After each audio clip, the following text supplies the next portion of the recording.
Hello, everyone. Thank you for staying with us even to this very special moment.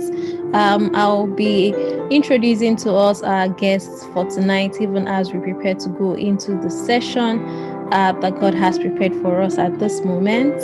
I'm going to introduce our guest tonight. His name is Fowowe. He is an unconventional thinker, futurist, premier creator, and trainer of family systems engineering. A body of knowledge that assists families and builds systems that supports their happiness and assists family life coaches across the globe improve their diagnostic tools and intervention management. Regarded as the father of family systems engineering, Praise Fowowe has pioneered an entire body of knowledge and trained some of the finest family life coaches across the continent of Africa and beyond. An internationally acclaimed family life strategist with 18 years track record of transforming some of the most difficult families, Praise Fowowe works with HNIs across various cultures on 5 continents and consults for various governments on the family systems engineering approach to building a sustainable society. He is a member of the Family Life Coaching Association in the United States and International Association of Marriage and Family Counselor. Please join me in welcoming our guest for tonight.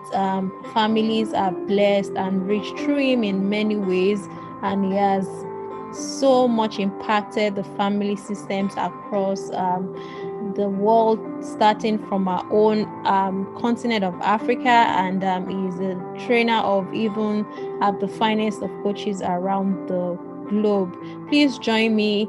Let's show him some love and a lot of accolades in the comment section. Let's welcome him. Welcome so much, sir. It's a pleasure to have you here with us at this moment. Thank you very much, sir. Thank you.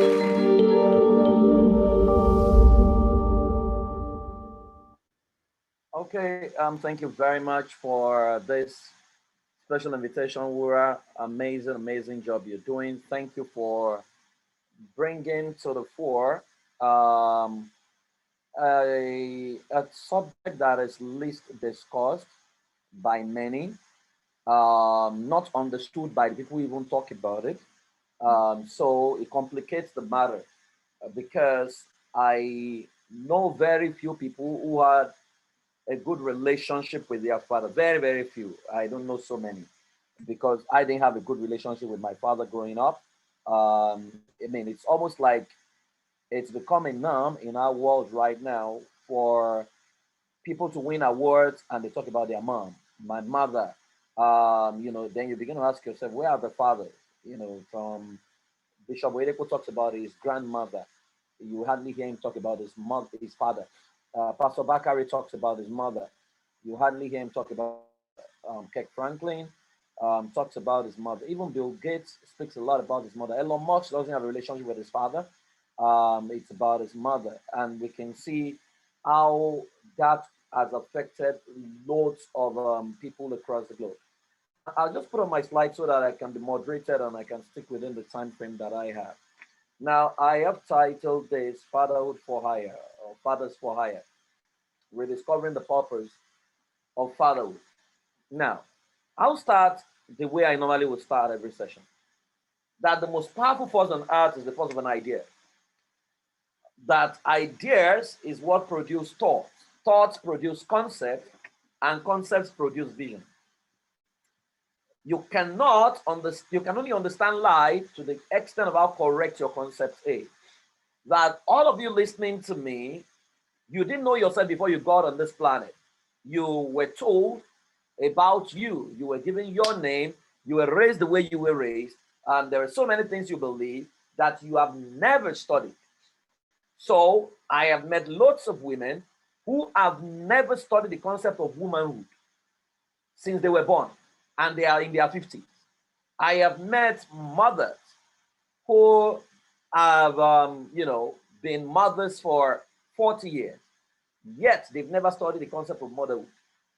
And I've met fathers who have given birth to 7 children, 11 children, yet the concept of fatherhood they do not understand. When you now ask, so how are you living out what you don't understand? You would realize that it was someone who taught them, who taught the person, who taught the person, who taught the person, who taught the person, who taught the person. So once your idea about anything is wrong, your thought about that thing is going to be wrong, your concept is going to be wrong, and your vision is going to be wrong. Error is a product and a result of misconception. I'll say a bit on that word error, because error, first of all, sounds logical. The fact that it sounds logical doesn't exempt it from being an error. And so when you hear some of the errors about fatherhood, it would sound logical. A father is someone who pays school fees. It sounds logical, but that's not correct.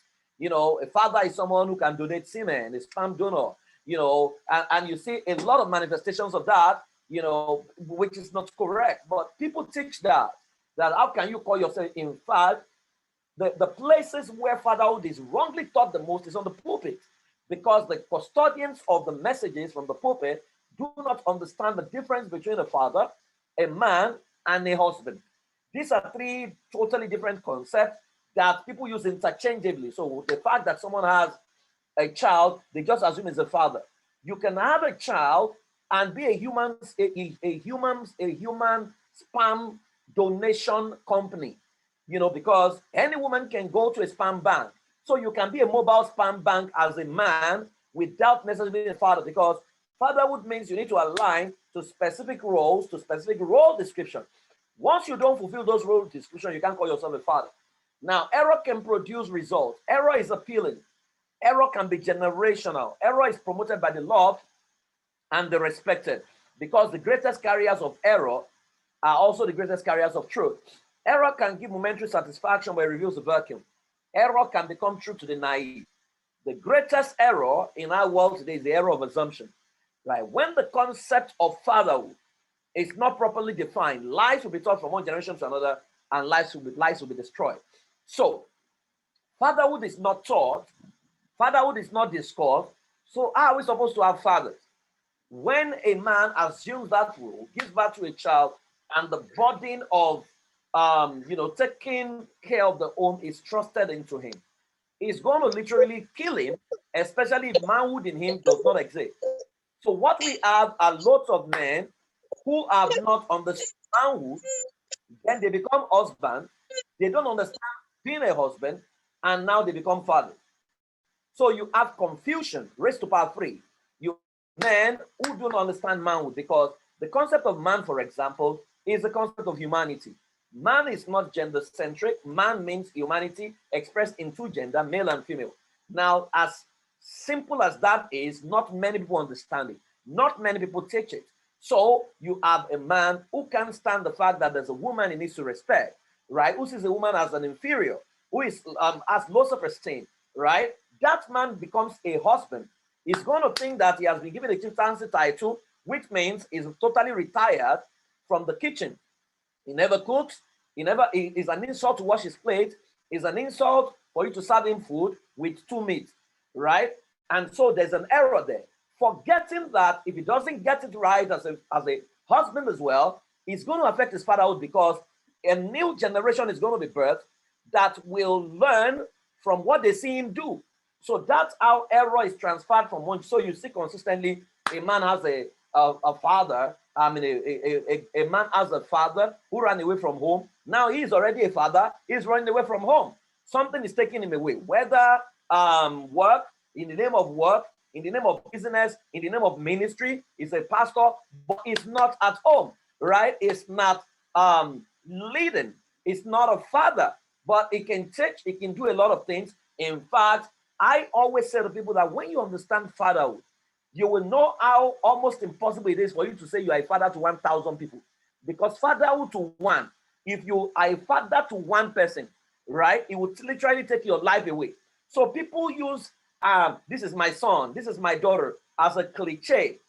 You say this person is your daughter, but we use it carelessly in the body of Christ. It's my daughter in the Lord. But he doesn't have your phone number. It's my son in the Lord. You can't pay school fee.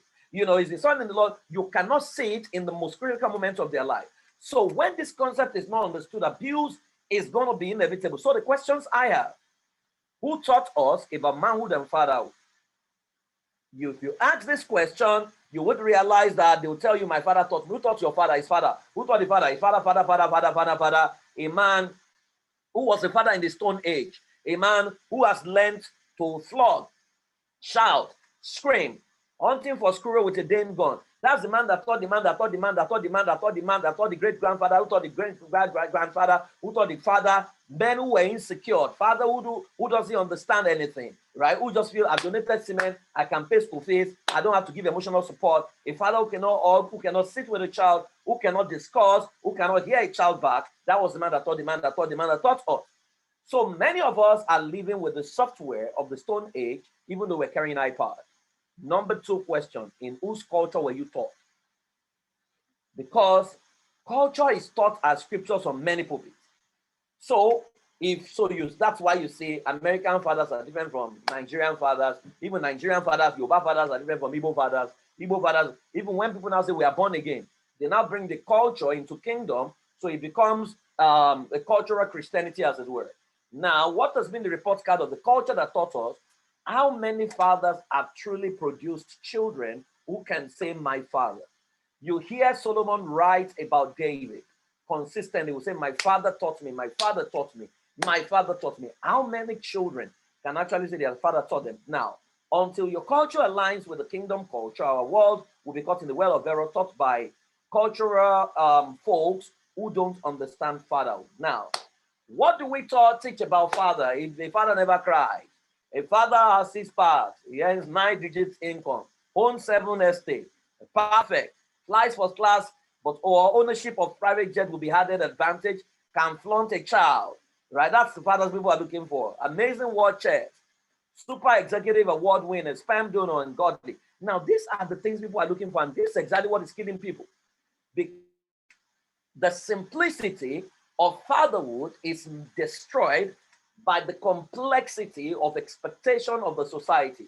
Any man that can feel this cannot even stay. I mean, most likely is already away from home, right? Because he begins to chase shadows, forgetting that his primary responsibility, is to be the source of inspiration. Now, when this is not understood, these are the things people chase. So a man feels, oh, now I can earn 9 digits. So I can buy my children anything, forgetting that children needs the gift of your presence, not your present. Unfortunately, these are concepts not taught. Fatherhood is a simple word, Hebrew word, which means ab, right? And that's why if you check scripture, you will see Abraham is the father, is a combination, is a prefix and the word. A combination of Ab plus Raham, which means the father of nation. You hear Absalom. Absalom is the father or the source of peace, right? You hear Abinadab. You hear of Ab in the Bible. Now, Ab means source. So fatherhood means the source of, so you need to now define the source that you're of. So if you say you're a source of peace as a father, right? How well do you give peace to your family? If you say you are the source of love, how well, if you're a source of love, you produce children who have confidence. I mean, you think about it. How easy it is for a boy down the road to sleep with a girl, right? So a boy, and you ask yourself, what does the boy say to the girl? So the boy says to the girl, you are the most beautiful girl in the world. And her head begins to spin because that's news to her. Now, that instruction should have been a regular word from the mouth of a father to the child, because the identity of a child comes from fatherhood. Now, when fatherhood is absent, then a child will have multiple personality splits, or a child will have confusion at the realm of the identity. Now, every misbehavior can be traced to either a non-discovery of self or a non-remembrance of self. That when a child does not know who he or she is, he's going to mess up. When a child doesn't remember who he or she is, he's going to mess up. If you want to understand fatherhood, I think when a child is less than 4, that is the closest to fatherhood, especially in this part of the world. Where a child goes out, maybe he offends someone. What does the child do? He runs back home. Or the child can even brag and say, my daddy will come and beat you. That's how confident a child is of the father's protection, of the father's power, of the father's reach. The child is not aware that this father is going to grow to someone who is going to be replying with slap, who is going to be shouting and screaming, who is going to be absent in the name of work, in the name of whatever, right? So when we begin to ask, where do we get our source from? So you have fathers who were mean to their own children, who became fathers. Now the software of meanness has been installed. So instead of being a source of inspiration, it becomes a source of pain to the people around him. And that's why I do not really, I mean, I pity our men a lot, because a lot of men need healing, especially in a world that does not expect men to cry. I've never seen my father cry. My father is always, I mean, you see him, you know, he's always walking and walking and walking. He walked himself to dirt. I did not take a vacation with my dad. I can't him hugging me. I can't even remember him hugging my mom. You know, I don't have all those memories, right? And so I see him more as a pastor in church than at home, right? So we didn't have any father to son relationship until he was already 60 and he died at 62, right? So fatherhood is source. How do you survive as a father in a world that seeks perfection from you, yet unwilling to take responsibility for the development of the boy child? Because fatherhood starts from boyhood. What we do with our boys is what affects who they become as fathers. So you see consistently, the boy never has a source over his life, right? All he remembers his father is shouting, is screaming, is giving instruction. It's like army barracks, right? So how does that boy understand emotion? How does he understand friendship? How does he understand loyalty, faithfulness? So many of us become subjective scripts. Our script is no longer pure. But if you want to be a source as a father, we need to begin to push the narrative to say fatherhood is source. Fatherhood, it's not a spam donor. It's someone who is purposeful, someone who can build a nation, because the most important nation on earth is your family. Is a mentor, which means you mold a child to God's expectation. Imagine if we had fathers who spoke nice things to us, who were skilled enough to spot our potential, and our confidence was total. It would always be impossible for a guy down the street to talk you into spreading your laps for him to sleep with you. There are stories many girls cannot share. There are stories many of the boys cannot share of the auntie who touched them and said their father was going to die because the father did not take. Now, oftentimes we say the husband is the head, but we forget that when we say the head, there's also a position of responsibility. In the head, you have vision, which means you need to provide direction. You need to provide a sense of direction and see into the future. You need to proactively teach your children what the society is likely going to mess them up with. Early enough, you have the mouth, which means you need to open your mouth and instruct. You have the ear. You need to be sensitive to what is going on around you. Nose, you need to be able to sniff what is going on. A father is a servant leader. A father is a God, right? A father is a kingdom custodian, right? So when we understand this, then it becomes very easy for us to begin to raise confident and wholesome family. The present father was destroyed from the family, but the ultimate father must be rebuilt from the kingdom family, because the greatest need in our world today is fatherhood. Now, what that means is we need to break this down and begin to raise boys to understand what fatherhood is all about. If I mean, we need to look for a few people who are doing it right and get them to mentor those boys, so that when those boys grow, for example, if you have a father who knows how to talk, it's going to be tough for the son not to know how to talk.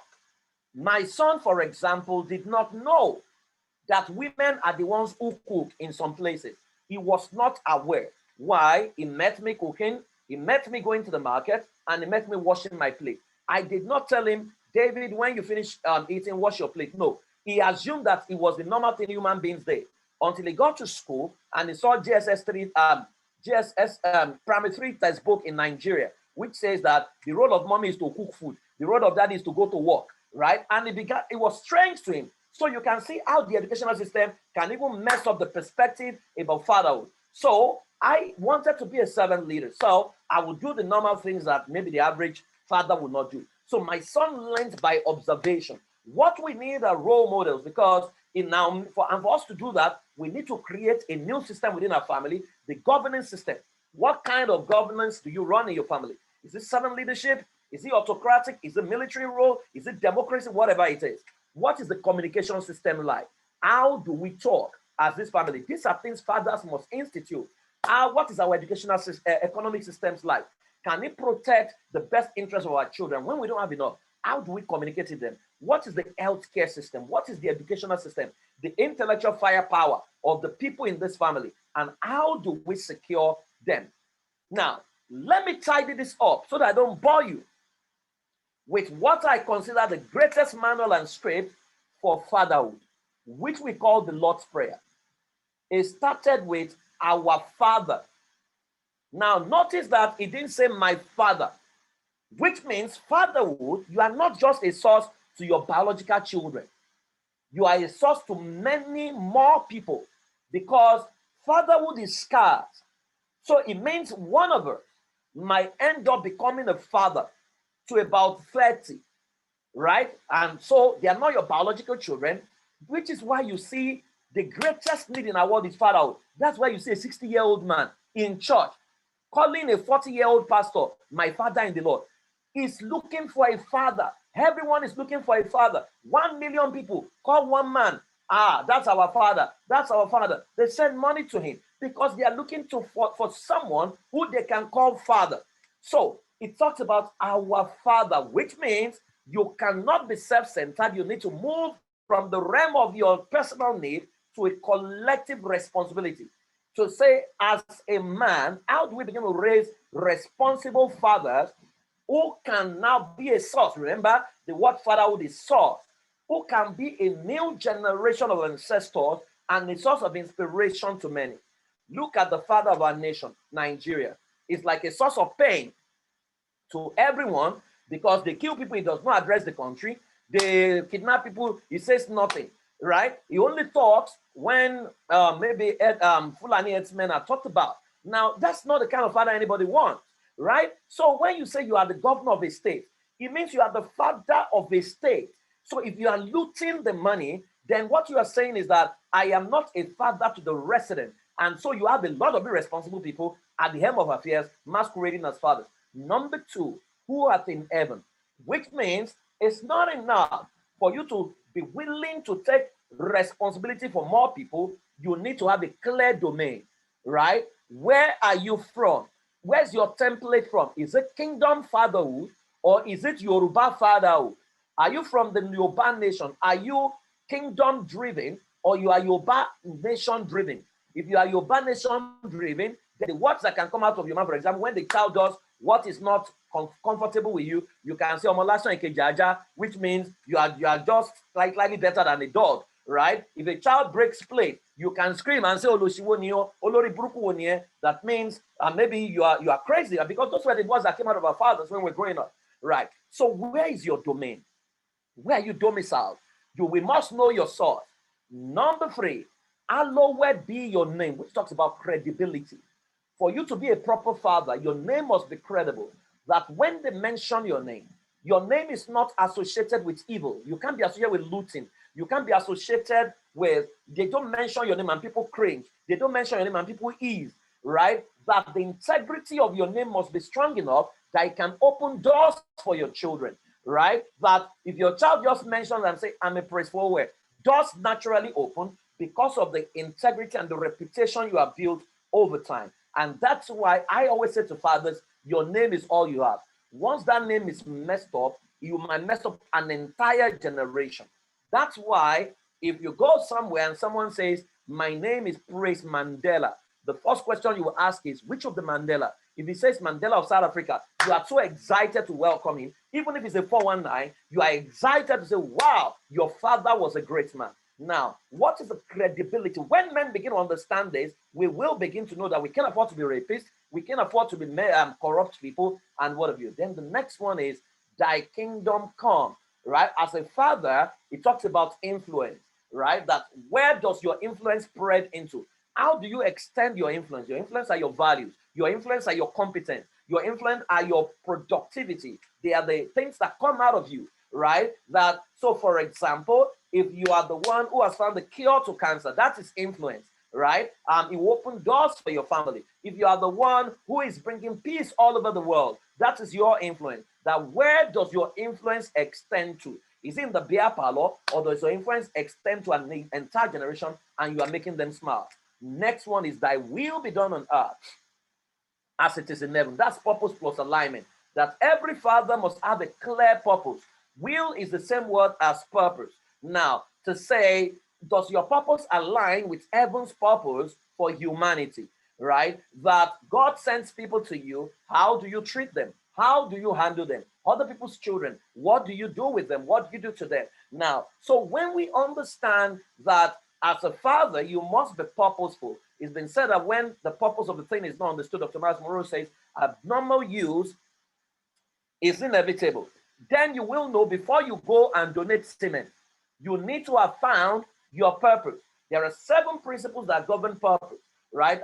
Which Dr. Miles Monroe propounded. 1 is God is a God of purpose. 2, everything in life has a purpose. 3, not every purpose is known.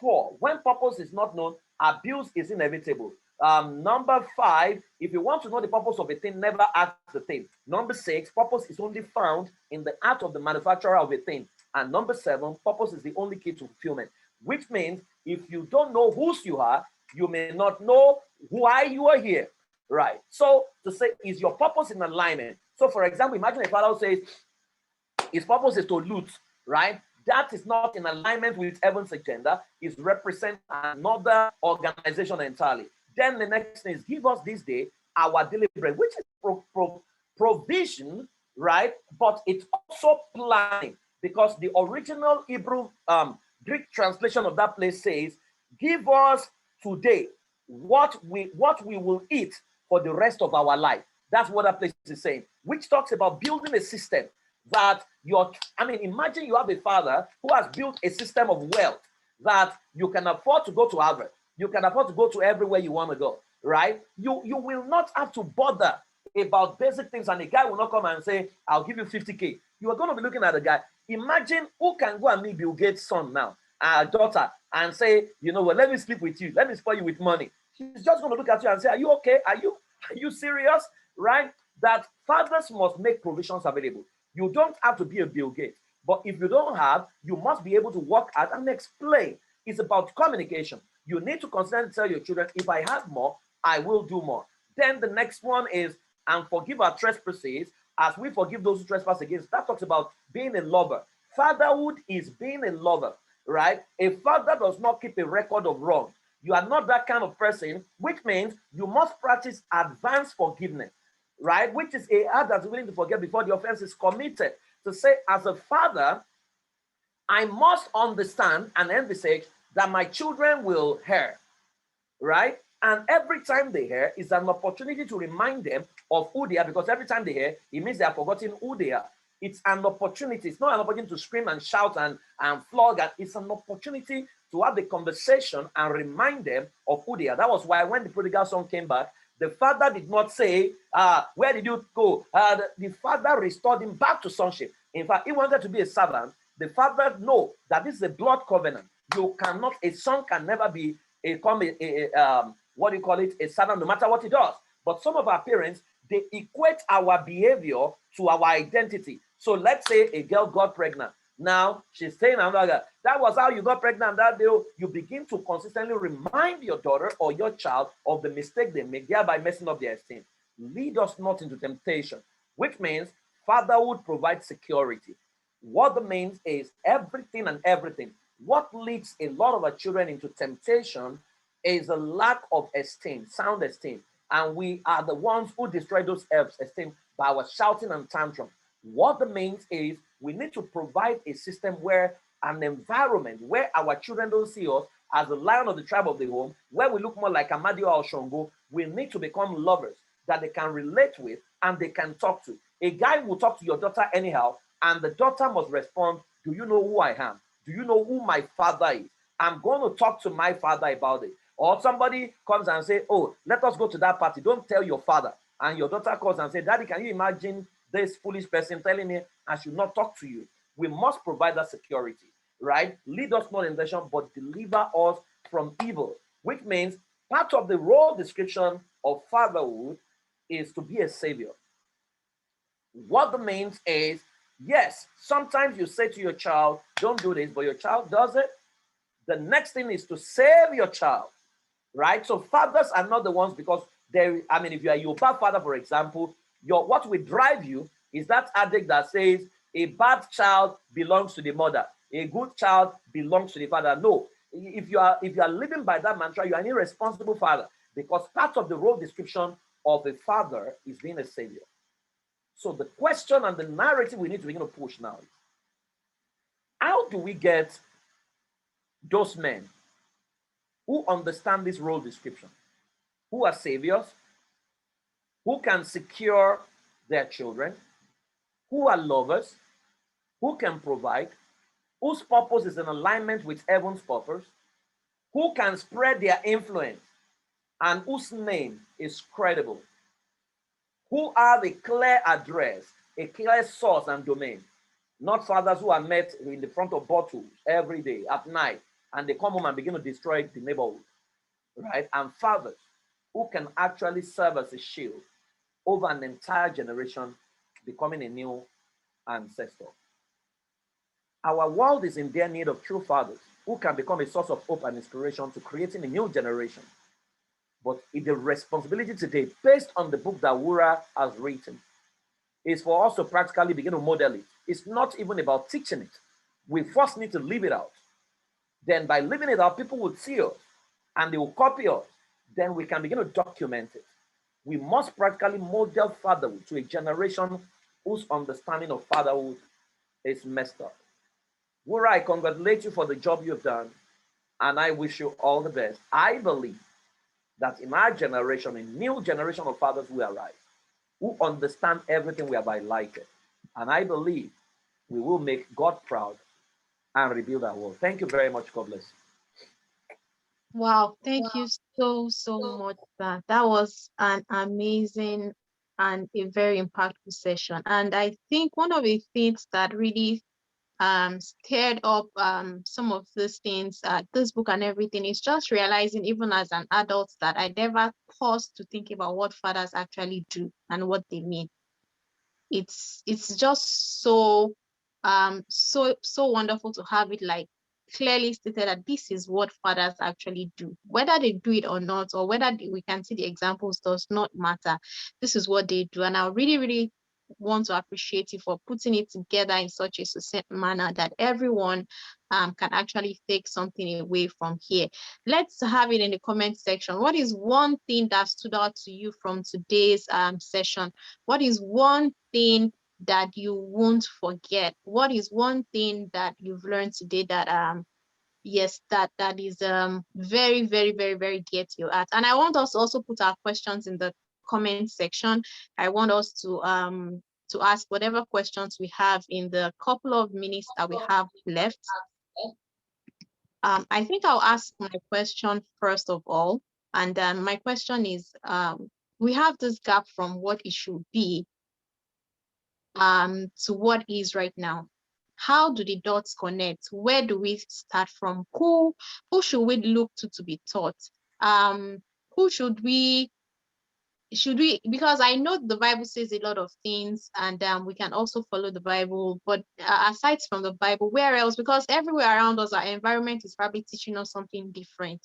Where do we turn to? That's the first thing. And the second thing is, I can say I'm a lady, I'm not a father, so maybe I'm not concerned. Where would I come in? Where would someone else who is not a man come in changing and shifting this narrative, so that as people are saying, oh, I'm super thankful to my mother, we can also have the narrative change to, oh, I'm also very thankful to my father and my mother for what I have today. So I think that's my own question. So if anyone else has a question, please let's drop it in the comment section.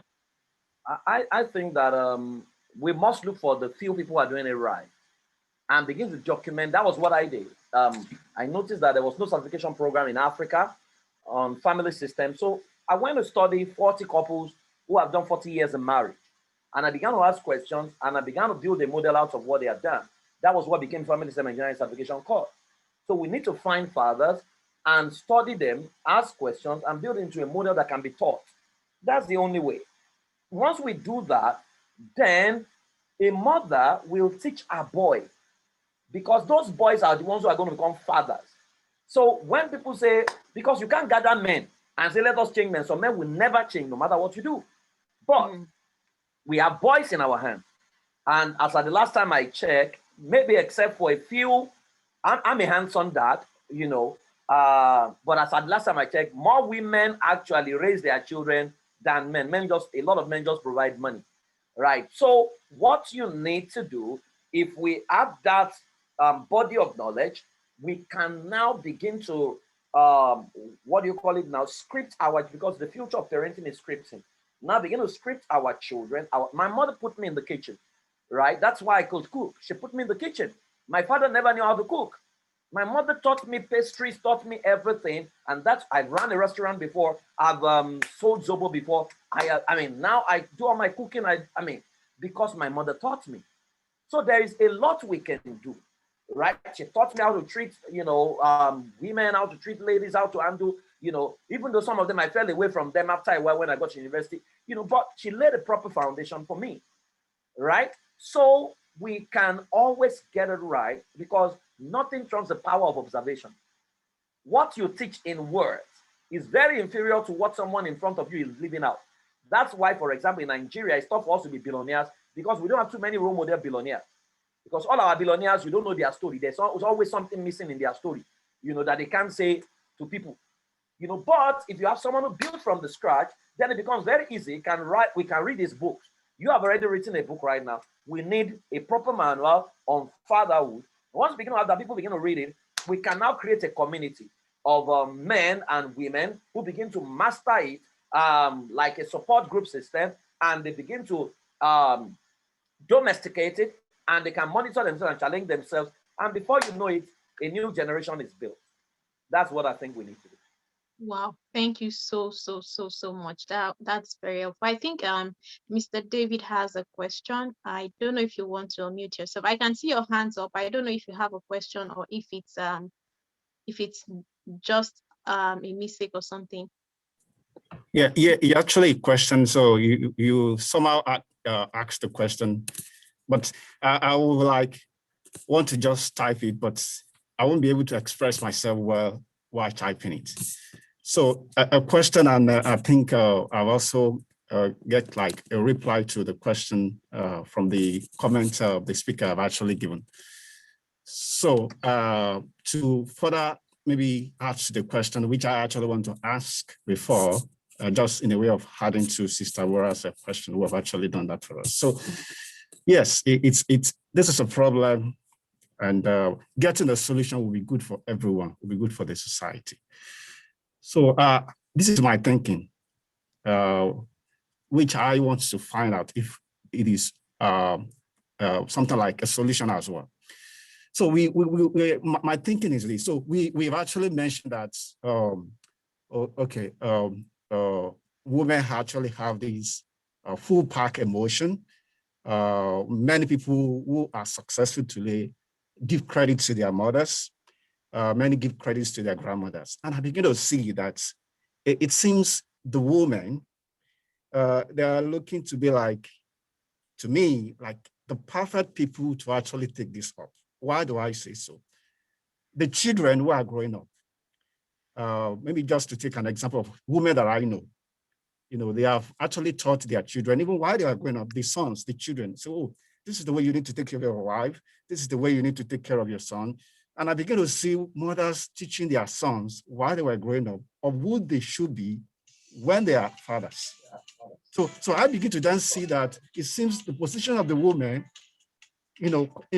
teaching the children when they were young on who they should be as a father when they have grown up. I think it's also a good way to start addressing this. Secondly, I'm also thinking that some of our mothers can also take the courage on teaching even the fathers, so to say, because our presenter gave an example of taking the study of successful fathers, 40 of them. Some men, they actually will not listen to you trying to advise them with what one man somewhere believed, for them to also accept it as a standard. But I believe some of them will actually listen to their wife at home. They will listen to their wife. They listen to their mothers because they feel, oh, they are close to me. You know, they're actually telling me what they feel is good for me. So these were my thoughts. And I feel, let me just relate it possibly, if it is, you know, it's a good thing to actually consider, just as, you know, the thought that I actually have as like, I have a question. I also have some things going through my mind. And I say, okay, let me just relate it and see whether it actually makes sense. That's actually what I have to say. Some other things to that. Thank you. Thank you very much. You made perfect sense. However, I don't like when we saddle one gender with the particular responsibility that everyone should take responsibilities for. We have to find a way to rein our men in. I believe that. I think it takes two.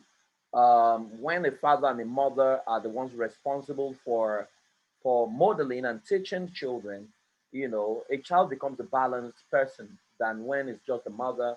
I mean, what men don't understand. I mean, I don't miss any of my children's days at school.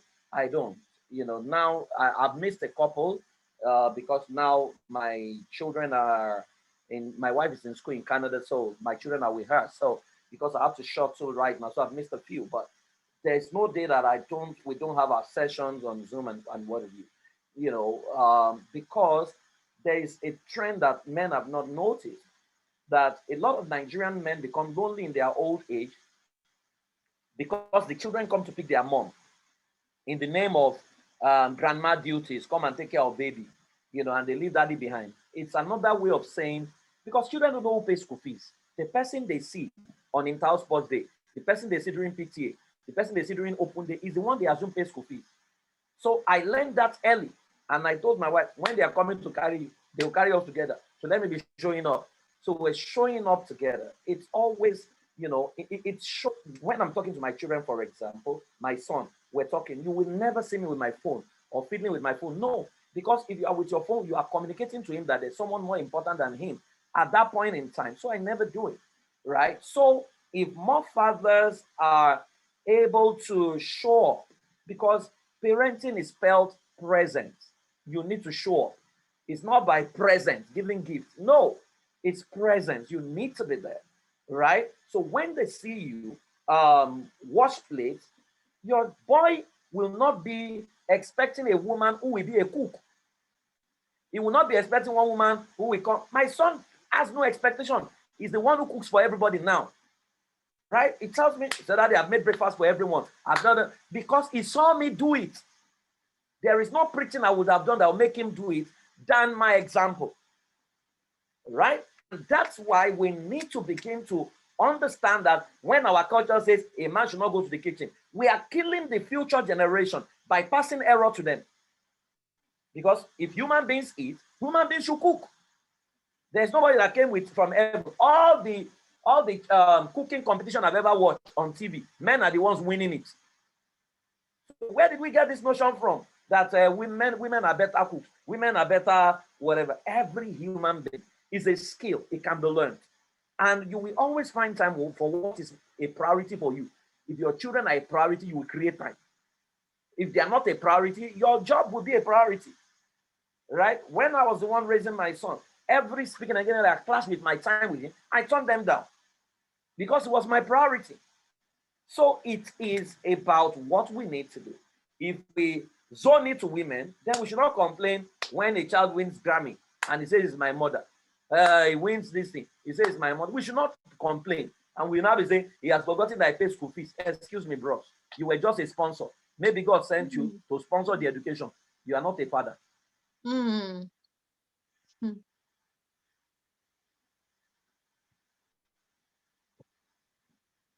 Thank you Any other so question? much. Yes, do we have any other questions? Because, wow. Okay, I So, think I have a question. Someone all sent a right. private question. How does Okay. one reinforce the connection with a son that you feel don't seem to be getting along with as a father? I believe my error started when he was much younger, and I point out his weakness all the time without helping to solve them. Please, at 15, your role should be a coach. 0 to 3, your role as a father is a scout. You observe your child's strength. From ages 4 to 6, your role is a model. You model competence, you model right communication, you model relationship. From 7 to 9, your role is an instructor. Then from 10 to 12, your role is a friend. From 13 to 18, your role is a coach. So you are in the coaching space right now. The first thing you need to do is go and apologize to your child. After this meeting, talk to your son, let him know you are deeply sorry. You didn't know better. You acted based on what you knew. And ask him, what would you want me to change? What would you want me to improve on? Right? And I'll willingly do it. And please, if you have made a promise, keep to your promise. Then tell your child to begin to teach you basic, mundane things like, teach me the latest dancing step. Teach me the latest slang. Let's go on a walk together. Let's go to, if you can, 15, maybe you cannot drive yet. If you can drive, let him drive you somewhere. Do father and son. You will need time to build that relationship back, but it's doable. But it starts with go ahead to say, I'm sorry. Yeah, that's the starting point. Questions that you have all of this in a book. I have a book called Out of the Box Parenting. Yeah, I have a book, Out of the Box Parenting. You'll find most of these there. And I have courses on the new rules of parenting. They're on my website. I am Fowowe.com. But today is about Wura. So let's focus on Wura and not me. Oh, no. So we've been here for the last 3 days, and today is the final day. So more it's okay to give people. I was going to ask my next question, that for people who are here, for people who would watch this recording, where are some of the places? Because now, for instance, the delineation that you gave, that at age this you should be a coach, at this stage of the child's life this is what you can do. People need access to some of this information, the things they can do. Where are some of the first places where we can start our search, and including any source that you think you can give, or maybe if you can share them later, I can send that out in an email to everyone. So because yes, that's why we are here. That's why the book is written, to change the narratives that we have today. So whatever can help you about that, we are definitely more than able to have it on, sir. Okay, so you can go on my website, ampressower.com, or I teach a class on parenting regularly. I think the next one is later this month. I think towards month end or something. It's 4 weeks. And we break all these things down in there. It's on ampressower.com/coach parents. But there are lots of courses on my website that you can get, and I have lots of materials on YouTube as well and on Instagram. Because this is something I've researched over the years, and I think we can begin to shift the narrative of Africans anywhere they can be found. Yeah, we need to get it right. Yeah. Thank you so much, sir. It's a pleasure to have you once again. Thank you for the short but very, very impactful and insightful session. Thank you. Oh, my mom says African youth male need to hear you more. They don't read books. Well, Thank you, Mom. Thank you, Mom, for raising Wura. We are really, really grateful for you. Thank you. We will keep pushing the narrative. I promise you. It's what I live for, and we'll keep pushing it everywhere we can find African men. I address them across US, across Canada. It's the same problem everywhere, but we need to model it and let them know that it's possible. We need to become handsome fathers again. Thank you very much. thank you so much. Thank you so much. We'll definitely let you take your leave now. Thank you. And then I'll definitely reach out to you as soon as this session is over. Thank you so much once again. Can we please tell our guest for today a lot of thank you to him. Even for me, I've watched some of his sessions on YouTube, but I think this is like super amazing. Thank you so much, everyone. Thank you for being here with us right from day 1, 2, 3, 4, and today is the last day, and I'm happy we are definitely leaving with something super amazing. Thank you everyone who has joined from the very first day. I'm super thankful because it's because we are here that I'm here. If you are not here, we wouldn't be having this session. So thank you everyone once again, and I want to appreciate our team. I know some of them are here. I don't know if they have their videos on. I can see Odejimi Oriyomi, I can see Oriyomi, I know, I can see Adeyemi, I can see Damilola Adeniji. Let me see.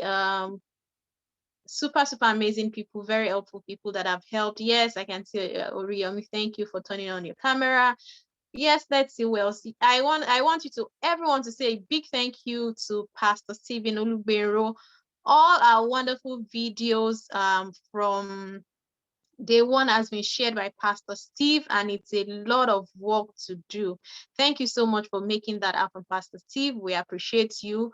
Everyone asking for the replay for the sessions, working towards getting these sessions on YouTube, the speaker session, all of those sessions on YouTube, so that with just a click, you can have it. And I also don't have to keep it on my computer forever. And then, of course, if it's out there, it's out there. We can all have it anytime we want to.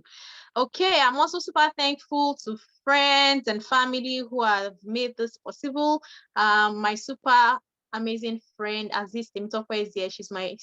She's my one call away prayer partner. I'm super glad for your support and everything that you have done. I'm super thankful to Nike Ojelabi, to Adenike Obayemi. They are my amazing friend. They all helped in putting this together. And finally, I can't do this without my family, because this is like a story of everyone. My mom is here. I don't know if she's able to turn on her camera. I guess it's late in Nigeria, and it's almost certain that maybe I don't know if she's able to do that. I didn't prepare her. Oh, she's here. Thank you so much. Thank you so much for all your support, for all your love. My siblings are here. Adeyemi is here. I don't know if she wants to turn on her camera, Adeyemi, and my latest cheerleader, who is probably just about 10 weeks old or so. Everyone is here. Temitokwe is here. Let's see. Nobody. Oh, only mom is turning on her camera. And now you say you people are hype and woke generation people. Let's see. I just want to appreciate everyone who has been a part of this. It's day 4 already, and I can't believe this is coming to an end. But I want everyone, yes, and I'm super thankful for my brother-in-law. Yes, I can see Adeyemi. Thank you, thank you, thank you, thank you. And where is my latest cheerleader? Yes, my brother-in-law is here. He actually donated 100 books. Like, I'm still wild. I wasn't expecting it, because you know when you are doing something with family members, like family affair. So I wasn't expecting that massive donation. That day I was just like, my chest was doing like, what? I wasn't expecting it. Thank you so much for your support. You're always calling to check on me, always making sure I'm okay. And in fact, there is hardly no day that I don't get into that house where they live, because I'm always on phone with them. Same thing, my mom. I want to thank Temi Tokaro Shekbe. Thank you, sweet sis. And then oh, my hype woman is asleep. Oh, Lord have mercy. Okay. Oh, she's not. All right. Then I also want to thank Ife. Ife is my sister, but she's like my borrowed executive assistant, helping me with emails and a lot of other things. Thank you so much. I want 1, 2, 3 people as we end to just unmute and tell us what they've learned from this launch.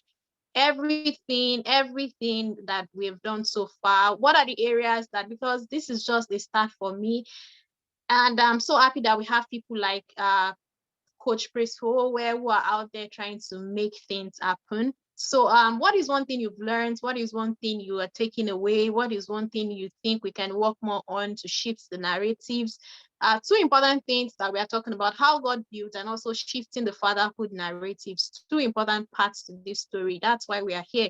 So if you can unmute yourself, I'll be super glad. If you can unmute, say one thing that stood out to you, one thing that can be done to make things better. Anything you want to say. I want to have comments from people in the house, especially people that have been here for the last 4 days.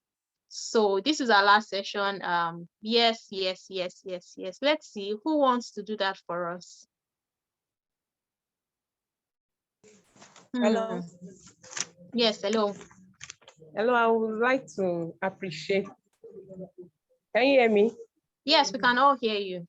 Yes, I would like to appreciate you for this program, and I really learned a lot. Sincerely, I'm glad to be here.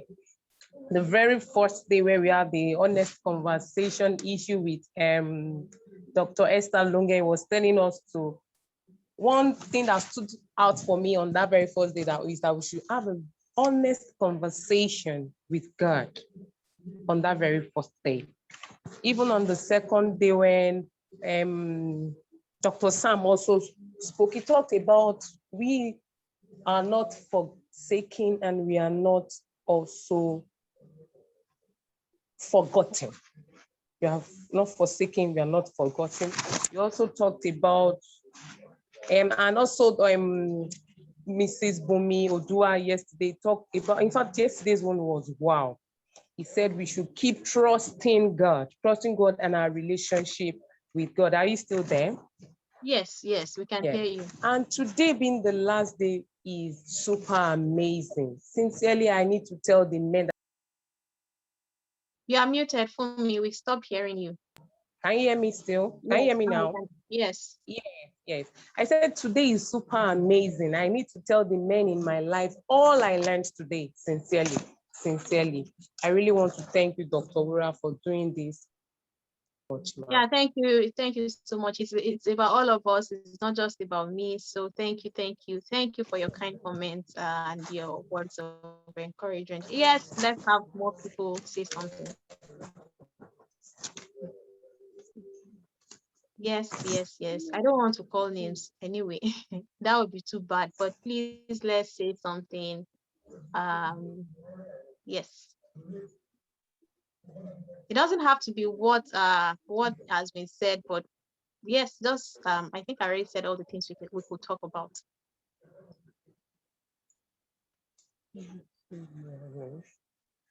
Okay. I don't think anyone wants to do that. I can quickly add, if you can hear me well, I can quickly add that it's been amazing. So bless God for your life, Sister Wura. Thank you for how you've allowed God to use you to send this message to the world. And just thinking about it, I don't think I've read any book like this before. So I'm not sure people are even writing about this, even though it's so paramount in our society. I don't think people are writing about it. So this is amazing. It's a first move. And if anything, I want to encourage or admonish as many that are here today that we need more of this out.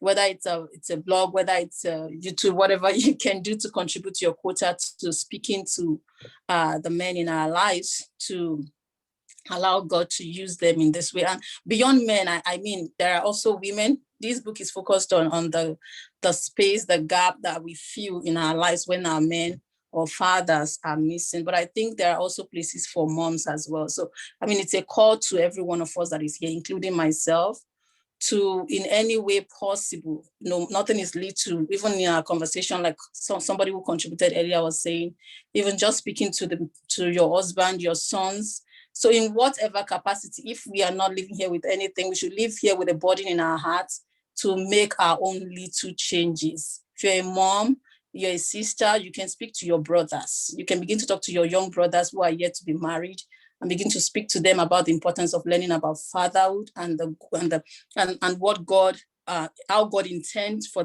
them to live as a father. If you're a mom here, you can begin to groom your children, mom to be whatever. I mean, we have boys and men in our lives. So for me, it's living here with that in my heart as a way that I can also contribute to this, to the change that we desire.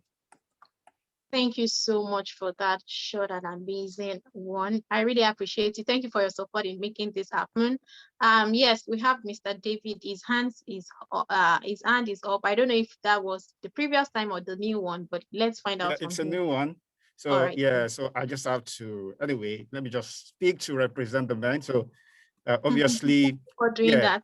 Yeah, so the last speaker actually said something very key. You know, that was one of the thoughts I was trying to pass across when I was speaking. The reality is this. Yes, I agreed the men are not doing it well. And we also agree that the women are doing it well.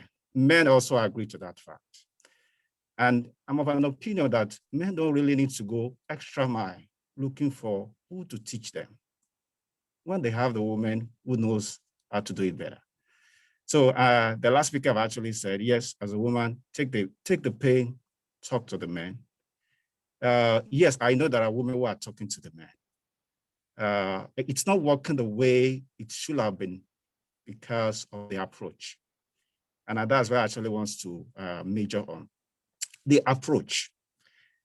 For example, let's assume that the woman have actually learned a lot today.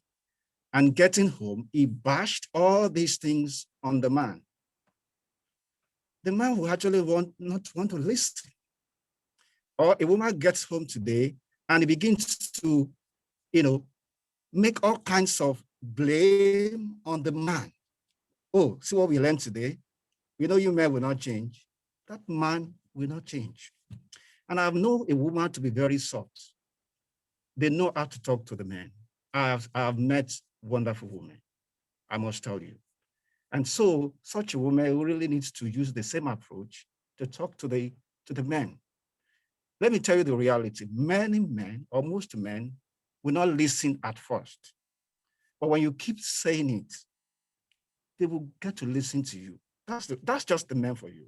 And that's why women really need to know the men, who they are, and then use the weaknesses, which they've actually discovered. Yes, I know men, they don't listen so easily. Yeah, take the pain, say it over and over and over and over again. I'm a man, so I can tell you that men don't listen easily. That's the truth. But I believe that God has given women the grace, the softness, the wisdom on how to pass the message across. The truth is this: yes, we may say women don't really need to go this far, but please, you can, to really start addressing this issue. And I think it's very key that women also, yes, take the pain, that yes, is this also our responsibility? Yes, it is. Because obviously things has to change. The speaker actually said it. And the truth is that we must actually find every possible means to do it. Yes, let them attend seminar, it's good. Or let them read books, it is good. I also want to recommend that women can also help, saying it softly, developing a good approach to pass the message across to your man. And I believe they will listen. And in addition to that, spend time to pray for the man as well. Because obviously, when it works out, everybody will enjoy the peace that it brings. Thank you very Thank much for you listening. so much, sir. That's amazing and awesome. Thank you, thank you, thank you. Um, Everybody needs to put their hands on deck and also be a part of this, but and as well as the people who have this major responsibility themselves. And I agree with you. So I think I see Ainori Yomi's hands up. So we'll take our last, even as we close out for today. Thank you, everyone. Yes. Thank you, everyone. Yomi, are you there? Oh, yes, I am here. Good evening, everyone. Firstly, I want to say congratulations, Dr. Wura. You did it, right? And I want to see that big smile on your face right now. Yes, you did it. Thank And you. I'm glad and I'm grateful to God about that. Yeah, I did learn a lot of things. And I think every session stood out for me, right? Every single session stood out for me. And this particular last one was really powerful. And you just made me realize that, there's so much gap in our society. We once spoke about this, and is the fact that the abnormal is becoming normal, and the things that are not supposed to be acceptable, they're becoming the new way of life. They're becoming the culture and everything. The honest truth is this: women have their parts to play, men have their parts to play, everybody has their parts to play. But my point is this: let everybody rise up and take responsibilities. Let them rise up and take responsibility. I think it's enough of us shifting responsibility to moms be this, mom be that, moms be this. Yes, we are supposed to be upmates and all that, but then men need to take charge, learn, and be who God has called them to be. That's just it. Basically, the place of a woman will come in, as time goes on, but then you need to be who you're supposed to be first. Don't expect a woman to come and help you become who you're supposed to be. Be who you're supposed to be, because that's who God has called you to be. Thank you very much. Wow, thank you so much for that short and powerful. So even as we close out, I'm just going to say that we should all seek avenues to learn. We should all seek avenues to, if you want I'm going to send the details on some of those things you mentioned, because we all need it. And then we can start from there and start finding out those communities. Because some of the things I heard today, they are very new. I've never heard them in that way before. So I guess we all need some of this information. We all need to keep the knowledge that is right and do away with the conditioning that we have in our society. Thank you, everyone, for being a part of this.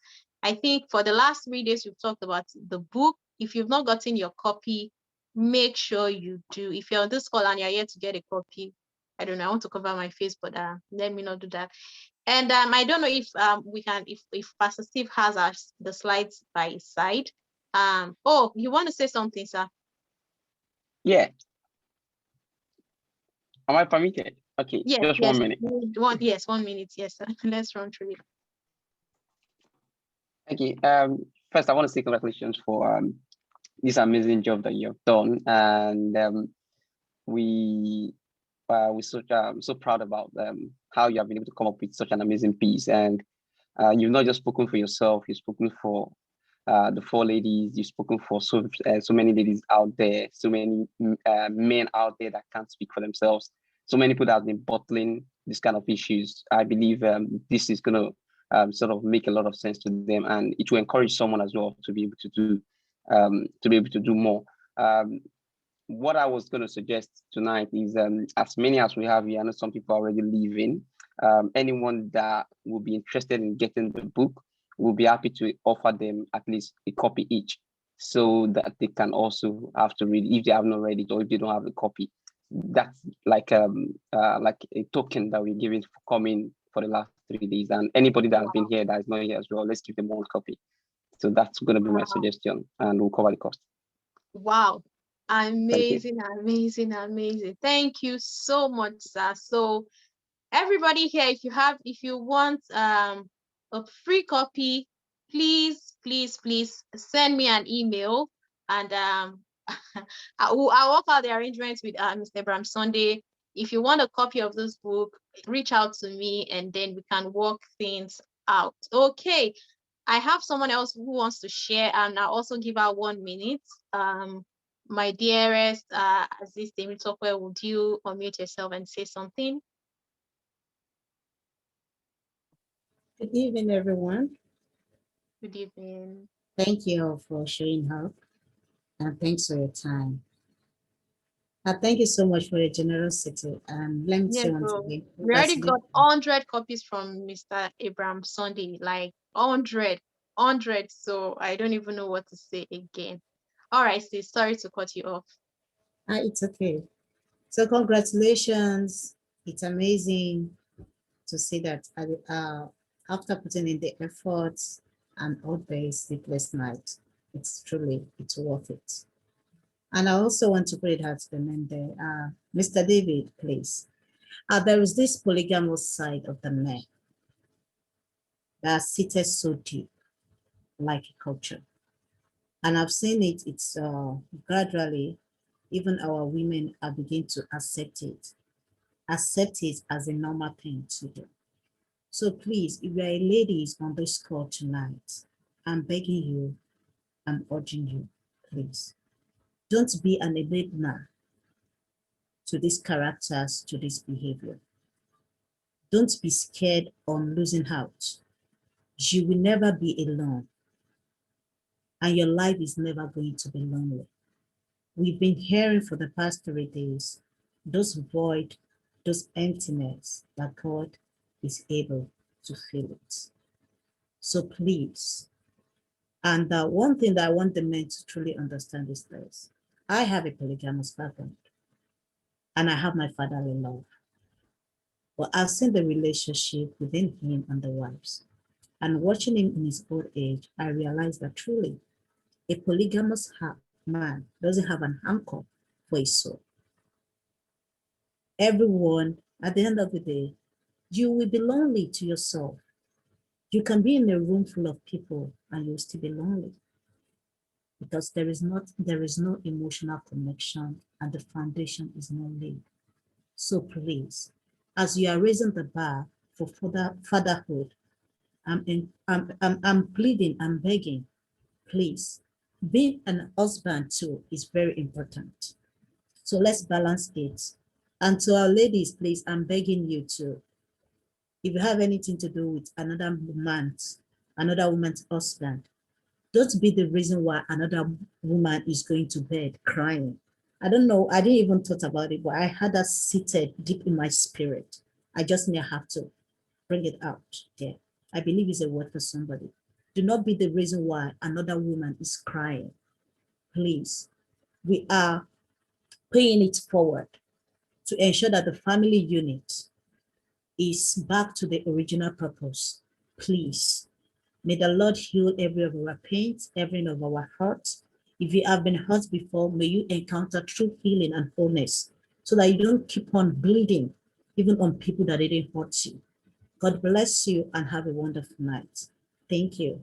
Amen. Thank you so, so much for that short and amazing insights. And I'm super glad and lost for words for what every single person has said. And I'm happy that we are really like saying something and what really, because even as we are 20 something on this call, what each person is quite different from what it the other person. So I'm happy we are all bringing out these points very, very boldly and openly. So thank you so much for being a part of this. Before we leave, I want everyone to say a big thank you to my mom. Send a shout out to her.